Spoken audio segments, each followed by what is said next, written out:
The largest event in human history, a silly man with a mustache and painted on leggings? Yeah, that's right. It's top 10 unusual beauty trends from World War II. Number 10.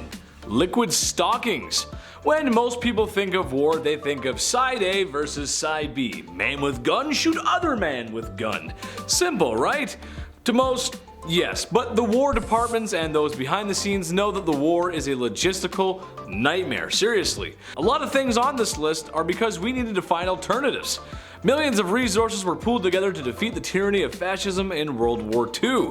Besides guns and ammunition, obviously, literally everything else is needed. Rubber, cloth, fabric, food, water, oil, grease, medicine, gas, men, and all kinds of metals. One of the things that was needed for the war effort was nylon, the same thing your grandma used for her stockings.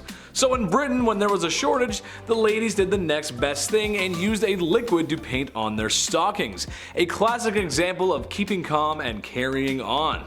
Way to go, ladies. Should be a bad idea though. If I started sweating on those, I'd have paint everywhere. It wouldn't be good, dude. It would not be good. Number 9, food rations. I know, but listen. You just aren't you when you're hungry. Nobody can tell me that they feel pretty on an empty stomach. Am I right? Maybe less bloated, but still, you're not your best. Sadly for people living at home during the war, food rationing was quite common. Meats, grains, dairy, pretty much everything was needed to feed the troops. My grandparents always tell this story of them growing up during the war, and that they would trade in tins of grease collected at home for free entry into the movie theater. Which kinda makes sense. Which if you ask someone from that time is a big deal. The grease had multiple uses in the military. There's lots of uses for it. There's grease, guns, you need grease. You need the grease. Anyway. Number 8, Rivet Rosie. Every lady out there right now, young and old, has different fits. I just wear what's clean or what makes me look like a stereotypical Canadian. I do a lot of plaid, that's just how it goes. When you get to the club, that's a different fit from the one you wear from going to work, right? Well, despite the glamour and the chicness of 1940s in Hollywood, a lot of ladies had to go to work. Men were at war. You gotta fill the quotas, gotta fill it. Can't exactly show up to the bomb factory in a tight dress and heels for a long day's work. Now can you? No, wouldn't be comfortable. Number 7, red for victory. Mustache man hated red lipstick. Yeah, I didn't know that either. But when a scary dictator man says no lipstick, that means no red lipstick. Whew, don't want to cross him. The Western Allies took this to their advantage. Marketing for this got a huge boost, as wearing the cosmetics that the angry German man didn't want you to was thought to be contributing to the war effort, and honestly, it was. This is also impartial to inventing pinup girls, or at least the whole culture for them. The ladies all dolled up to stick it to the man in the eagle's nest, and gave the boys overseas something worth fighting for. That's right, ladies. Show them what they're fighting for. Number 6, close shave. This one goes out to all the guys out there that sucked at shaving the first couple times they had to do it. I'm just one of them. Heck, who am I kidding? I'm still pretty bad at it. Maybe you shaved too close and accidentally cut yourself. Shaved against the grain, or maybe you missed a couple hairs. That always happens to me. Keeping yourself groomed in the military is important. Ask any drill sergeant, they'll tell you. But can you honestly imagine trying to shave in a war zone? The only thing I would want to be doing is hiding or telling jokes. I would love to tell jokes in a war, but they don't exactly have private first class jokers, do they? No, they don't. I wouldn't last long, but yes, shaving was a part of military life, completed with a tiny shave kit and mirror whilst under the watch of the enemy. No thank you. Number 5, harmful products. Today most folks are careful about what they put into them, but back in the day not so much. When the war started, the military needed a lot of resources like previously mentioned, and companies had to come up with alternatives. But when coming up with an alternative, testing may not have been done, or at least thorough. That means whatever they made could prove to be harmful to the user, like the radium girls from the First World War. Refer to my other video. My point is, this is a time when products that contain cyanide are sold on store shelves, so anything is possible, which is just messed up. Watch what you're doing. Number 4, good smoke. After a long day of receiving artillery and gunfire from German positions, a GI may not be looking himself, or probably doesn't feel himself either. Early stages of PTSD forming, most likely. So what can I do to improve this mood, they ask? And appearance? Why, smoke a cigarette, of course. What else? Smoking culture was huge back then, and it wasn't seen by the public as a health risk. Lucky Strike cigarettes were packaged with soldiers' rations. They were giving out cigarettes.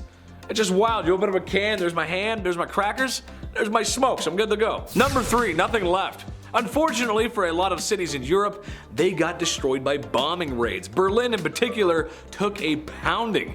Pictures of the rubbled out city make you wonder how they ever rebuilt it. With that in mind, you can just imagine how beauty and fashion were the last thing on people's minds. Things like food, water, shelter, and fearing the sound of air raid sirens were more of a top priority. 1945 Berlin is not the place to head on down to the department store and pick out a new dress. You wear whatever you can find, and that's about it. Number 2, strapped up. Bang bang, bang bang. If you found yourself to be one of the lovely ladies of the French Resistance, or really any resistance against the Germans during World War II, there was a good chance that you never left the house without your favorite accessory, ladies. Yes, that's right.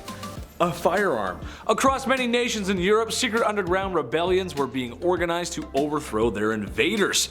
Allied forces even airdropped simple-made firearms to resistance so they could get access to a better one with the one they dropped. It makes sense. How very James Bond of you. Oh yes. Behave. Number 1, clean nails. Keep your nails clean and short. It's something I love to do. My nails get too long, I go straight for the pair of clippers. Having clipped nails and less hair was a part of every GI's routine. Besides looking dapper in a trench, the real reason was in case of chemical weapons and any toxic residue getting caught in beards, hair, nails, just anything like that really. Would that work? I mean, sorta, but just not being exposed would be a lot better of an option. And now, we're gonna get back to some comments that you guys made before, some comments that I really like. And we're gonna get back, we're gonna do some interaction with Chetty. Linda MacArthur said, my grandma is the youngest of 22 children. I believe it was from my Victorian era video. When I was talking, I asked you guys how many kids your grandparents, siblings they had. How many siblings your grandparents had.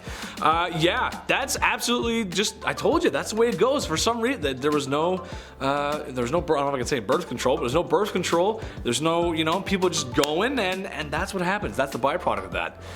Michaela said, McDonald's is still a villain in everyone's story. No, I love McDonald's. They're the best. I hope they sponsor everything I do in life. I love McDonald's. I hope they cater my wedding. Princess Shadowstorm said, I'm not much of a gamer, but I'd love to see Chetty and Taylor battle it out in any game. Oh, Taylor, did you hear that, buddy?